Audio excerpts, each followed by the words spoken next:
संभल में हिंसा भड़काने वाले, मस्जिद को मंदिर बनाने वाले, ये दोनों बाप बेटे का सच अगर आप जान लेंगे ना तो आपकी भी पैरों तले जमीन खिसक जाएगी। यही बाप बेटे जो मस्जिद को मंदिर बनाने का दावा ठोक रहे हैं, हिंदू कम्युनिटी से पैसे ऐंठ रहे हैं, यही बाप बेटे गुजरात के अंदर एक मंदिर के खिलाफ केस लड़ रहे हैं। और पूरे हिंदू समाज के बारे में ये लोग जो कह रहे हैं ना, जब ये मैं आपको बता दूंगा तो आप भी सोचोगे भाई ये कैसे लोग हैं। संभल से अगर आप इस वीडियो को देख रहे हैं और संभल पुलिस से अगर आपको डर लग रहा है तो इस वीडियो को अंत तक देख लीजिएगा। संभल की पुलिस के बारे में जो मैं आपको बताऊंगा, इसके बाद इंशाल्लाह आपके अंदर से डर खत्म हो जाएगी। अजमेर शरीफ से लेकर एफएल टावर तक में दावा ठोकने वाले हिंदू कम्युनिटी या हिंदू समाज के हमारे भाई और बहनों को एक लीची का एग्जाम्पल दूंगा। अगर एक लीची पर भी तुम दावा ठोकोगे कि उसमें तुम्हें शिवलिंग दिखता है तो हाई कोर्ट हो या सुप्रीम कोर्ट, वो लीची तुम्हें नहीं मिल सकती, वो दावा तुम्हारा बेकार रह जाएगा। और संभल में 5 मुसलमानों की मौत की खबर सुनकर खुश होने वाले सो कॉल्ड हिंदुत्व लोगों, तुम्हें यह पता नहीं कि मध्य प्रदेश में 30 हिंदू झुलसकर घायल हो गए हैं। तो वीडियो बहुत डिटेल और इंफॉर्मेटिव होने वाली है, तो इस वीडियो को लाखों लोगों तक पहुंचाने में मेरी मदद कीजिए। इस वीडियो को लाइक, शेयर और कमेंट कीजिए ताकि ये वीडियो ज्यादा से ज्यादा लोगों तक पहुंच सके। तो वीडियो को शुरू करने से पहले अस्सलाम वालेकुम रहमतुल्लाहि व बरकात। अल्लाह के नाम से शुरू जो बड़ा मेहरबान और निहायत रहम करने वाला है। मैं हूं मोहम्मद हफीज अंसारी और आप देख रहे हैं द पॉलिटिकल। तो संभल में एक हफ्ता पहले काफी हिंसा भड़की, 5 मुसलमानों के मारे जाने की भी खबर है। उस हिंसा का असल में मास्टरमाइंड कौन है जानते? ये बाप बेटे हैं, ये विष्णु शंकर और जैन शंकर है। ये लोग कौन लोग हैं? इनका मानना है कि संभल की जामा मस्जिद असल में एक मंदिर है। वाह भाई वाह, यही वो लोग हैं जो लोग सर्वे कराने के नाम से भड़काऊ नारे के साथ वहां पर घुसे और इनके नारे के बाद, इनके गलत तरीके से सर्वे के बाद ही संभल में हिंसा भड़की थी। लेकिन असल में ये लोग कोई हिंदू हृदय सम्राट नहीं है। ज्ञानवापी को भी मंदिर बताने वाले यही लोग हैं, संभल को भी मंदिर बताने वाले यही लोग हैं। तो भारत के कई हिंदू समाज के लोग को ये लगता है कि ये आज हम भक्तों का नया बाप है, ये हिंदू हृदय सम्राट है। इनकी सच्चाई है कि ये लोग खुद हिंदू मंदिर के खिलाफ केस लड़ रहे हैं। मामला गुजरात का जूनागढ़ का है। गिरनार पर्वत में एक मंदिर है जहां पर हिंदू समाज के लोग पूजा वंदना करते हैं। उस गिरनार पर्वत मंदिर पर जैन समाज का भी दावा है। अब हिंदू मंदिर के खिलाफ केस कौन लड़ रहा भाई? यहां पर केस लड़ने वाला खुद विष्णु जैन और उसका बाप है। तो गुजरात के जूनागढ़ में एक हिंदू मंदिर, हिंदू आस्था में जैन समाज भी उसमें आस्था रखता है, इसमें डिस्प्यूट चल रहा है। और ये विष्णु शंकर हिंदू समाज के खिलाफ केस लड़ रहा है और कहता है, जानते क्या ये कहता है? पहले आप खुद सुन लीजिए कि क्या कह रहा है। गुजरात हाई कोर्ट हो, दिल्ली हाई कोर्ट हो, सुप्रीम कोर्ट हो, आप लोगों को बात कह के जा रहा हूं, जैन समाज के लोगों को न्याय दिलाने का काम हम करेंगे। तो गुजरात के जूनागढ़ के ज्ञान पर्वत में ये जैन को न्याय दिलाएगा। तो सवाल तो ये खड़े होता है कि किससे न्याय दिलाएगा? गुजरात के हिंदू जैन समाज पर जुल्म कर रहे हैं, गुजरात के हिंदू जैन समाज के लोग हक अधिकार मार रहे हैं, या गुजरात के हिंदू जैन समाज के ऊपर बहुत बड़ा अन्याय का पहाड़ तोड़े हुए हैं। तो एक व्यक्ति जो हिंदू मंदिर के खिलाफ केस लड़ रहा है, हिंदू मंदिर को छीनने की कोशिश कर रहा है और गुजरात के जूनागढ़ में जैन समाज को न्याय दिलाने की बात कर रहा है हिंदू समाज से, वो व्यक्ति उत्तर प्रदेश में आकर उत्तर प्रदेश के हिंदुओं को यह साबित करने की कोशिश कर रहा है कि हम हिंदू हितैषी, हिंदू सम्राट है। ये विष्णु शंकर की सच्चाई है जो आज सोशल मीडिया में बताने वाला कोई नहीं है। उसी संभल में बीबीसी न्यूज ने एक रिपोर्ट तैयार की है जिस वीडियो में यह बताया जा रहा है कि मुस्लिम इलाके में डर का माहौल है। कोई मुसलमान कैमरे में यह कहने को तैयार नहीं है कि संभल की पुलिस कितना जुल्म कर रही है। संभल की पुलिस है, अगर मैं ऐसा कहूं कि संभल की पुलिस मतलब जनता की नौकर है, अरे डेयरिंग रखो ना, पुलिस जनता की नौकर है, इसमें कोई शक नहीं है। पुलिस की वर्दी, पुलिस का गन, पुलिस का जूता, पुलिस का बेल्ट, सब कुछ जनता के पैसे से है। तो पुलिस जनता की नौकर है। तो पुलिस जो अपना घर परिवार चलाते हैं वो भी जनता के पैसे से है और उस जनता के पैसों में मुसलमानों का भी पैसा शामिल है। तो ये कह सकते हैं कि पुलिस हिंदू समाज का भी नौकर है, मुस्लिम समाज का भी नौकर है। तो ये संभल की पुलिस मतलब जनता की नौकर है। तो मैं कहना चाहूंगा कि आप जो सीसीटीवी फुटेज में जो लोग पत्थर मारते हुए दिख रहे हैं उनको अरेस्ट करो। मुस्लिम समाज किसी पत्थर चलाने वाले के साथ कभी खड़ा नहीं होगा। उनका अपना रीजन हो सकता है, अपना तोड़ हो सकता है, उन्होंने क्यों पत्थर मारा, कोर्ट में साबित करो, उनको सजा दिलाओ। हम उसके आड़े नहीं आएंगे। लेकिन मैं संभल की पुलिस से पूछता हूं कि आपने 3 मुस्लिम महिलाओं को गिरफ्तार किया और उनको दंगाई साबित कर दे कि ये लोग दंगा कर रहे थे। तो सवाल मेरा संभल की बहादुर पुलिस से है कि तुम्हारी बहादुरी तब कहां चल जाती है जब विष्णु जैन जैसे लोग सर्वे कराने के आड़ में भड़काऊ नारे के साथ मुस्लिम मोहल्ले में घुसते हैं और या वहां से बाहर निकलते हैं, तब तुमने उनको क्यों नहीं रोका नारेबाजी से? क्या जय श्री राम के नारे के साथ मस्जिद के सर्वे होते हैं? अरे मस्जिद छोड़ो, किसी भी जगह का सर्वे किसी तकबीर या फिर कोई नारे के साथ होता है? तो संभल की पुलिस तब नतमस्तक बन जाती है विष्णु जैन के सामने, उसके पावर के सामने, एक वकील के सामने, कि वो नारे के साथ सर्वे करा रहा है। साफ दिख रहा है कि दंगा विष्णु जैन ने ही भड़काया है, विष्णु जैन ने ही संभल का दंगा भड़काया है। लेकिन संभल की पुलिस बेचारी विष्णु जैन को कैसे पकड़ती? इनके अंदर गट्स कहां? मुसलमानों के खिलाफ इसके अंदर बड़ा गट्स आ जाता है इनके अंदर। एक मुसलमान बेचारा मजदूर, उसके पैर में गोली मार दी। वो मजदूर कह रहा है कि उसको कह रहा है कि अगर जिंदा रहना है तो 10 लोगों के नाम लिख कर दो। ये क्या जुल्म है? ये क्या नाइंसाफी है? ये देश के साथ गद्दारी है। देश का हर व्यक्ति की हिफाजत करना पुलिस की जिम्मेदारी है, और वही पुलिस जनता का ही पैसे में पल रही है और जनता को ही गोली मार रही है। जो कोई भी संभल का पुलिस इस कार्य में गुनहगार है, वो देशद्रोही है। आपको पिस्तौल आम नागरिकों को गोली मारने के लिए नहीं दी गई है, हिंदू और मुसलमानों में लड़ाई लड़ाने के लिए नहीं दी गई है। संभल में हिंदू मुस्लिम का दंगा हुआ ही नहीं है।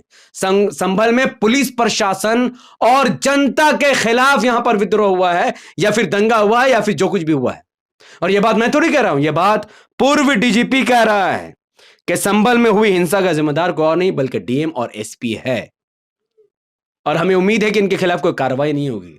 लेकिन मैं इतना जरूर कह सकता हूं कि संभल के हर वो पुलिस, उत्तर प्रदेश की पुलिस से मैं कहूंगा कि अगर मुसलमानों के खिलाफ रद्दी बराबर भी घिरना तुम्हारे अंदर है तो उतार दो ये वर्दी और पहन लो आरएसएस की चड्डी, क्योंकि तुम्हारी वर्दी में कुछ पैसा मुसलमानों का भी है, तुम्हारे पिस्तौल में कुछ पैसा मुसलमानों का भी है, तुम्हारा बेल्ट में कुछ पैसा मुसलमानों का भी है, और जो पैसे से तुम अपने घर वालों को खिलाते हो उसमें भी मुसलमानों का पैसा है। तो मुसलमानों से नफरत करना है तो वर्दी उतार कर फेंको, आरएसएस की चड्डी पहनो, बीजेपी में भर्ती हो, नेता लड़ो, चुनाव लड़ो, नेता बनो, फिर जो करना है करो। लेकिन कानून का अपमान मत करो, वर्दी का अपमान मत करो, देशद्रोही वाला कार्य मत करो।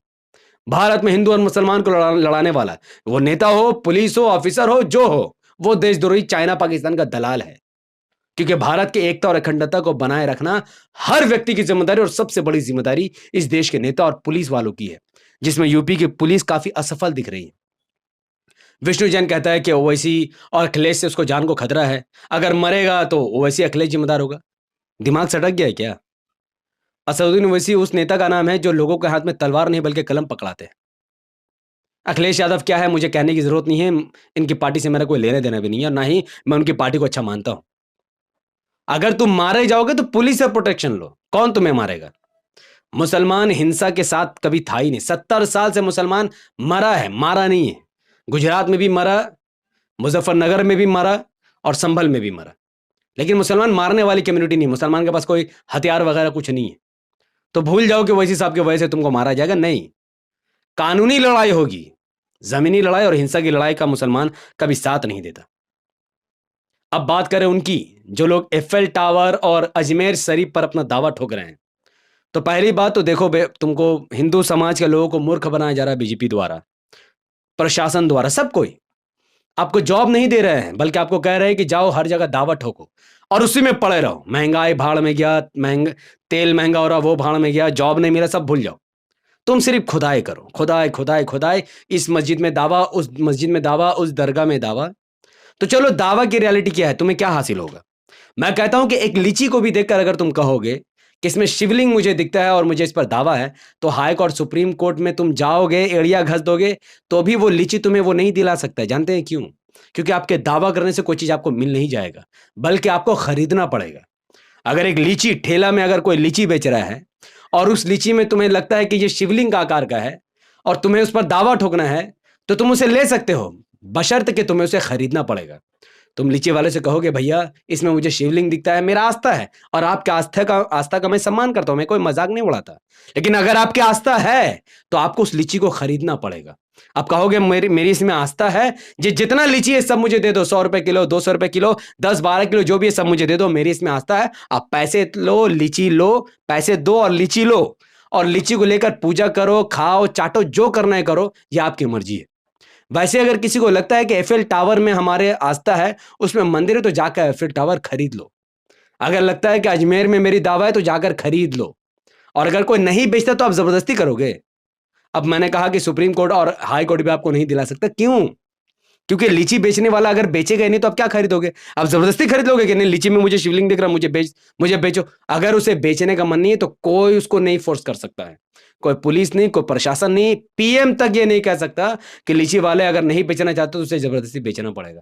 भाई उसे नहीं देना तो आपको नहीं मिल सकता है, जो देना चाहता है आपको मिल सकता है। खरीदो। गाय में आपकी आस्था है, गाय आपकी माता है। हम मुसलमान गाय को माता नहीं मानते। भारत में हर कोई गाय खाता है, हिंदू और मुसलमान बहुत सारे लोग गाय खाते हैं, सिर्फ मुसलमान नहीं खाता है। लेकिन जब आपको परवाह है गौ माता की तो आप उसे खरीदिएगा, मारिएगा नहीं। आप जाइए गौशाला जाके सब गाय को खरीद लो कि सब गाय में मेरी आस्था, ये हमारी भगवान है, हम इसे माता मानते हैं, और खरीद के उसकी सेवा करो। कोई मुसलमान नहीं रोकेगा। पर गाय है मुसलमान का, तुम दावत ठोकर गाय ले लोगे या मुसलमान को मार दोगे, तो ये जहालत से बाहर आ जाओ। ये सब तुम्हें सिखाया जा रहा है और तुम्हें मूर्ख बनाया जा रहा है। संभल में 5 मुसलमानों की मौत हुई। मध्य प्रदेश में एक हिंदुत्व जुलूस निकला। आप जानते हैं ये लोग जुलूस किसके खिलाफ निकालते हैं? 30 हिंदू आग में झुलस कर घायल हो गए। कितनी अफसोस की बात है, ये कोई हंसी मजाक की बात नहीं है। कितनी अफसोस की बात है कि यहां पर नौकरी के लिए लाइन लगनी चाहिए थी तो बेचारे हमारे हिंदू समाज के लोगों को एक दंगा भड़काने की साजिश में, नफरत फैलाने की साजिश में उनको ले जा रहे थे और वहां पर देखो आग लग गई। यानी आग किसको लगाने जा रहे थे नहीं पता, पर आग इन्हीं को लग गई।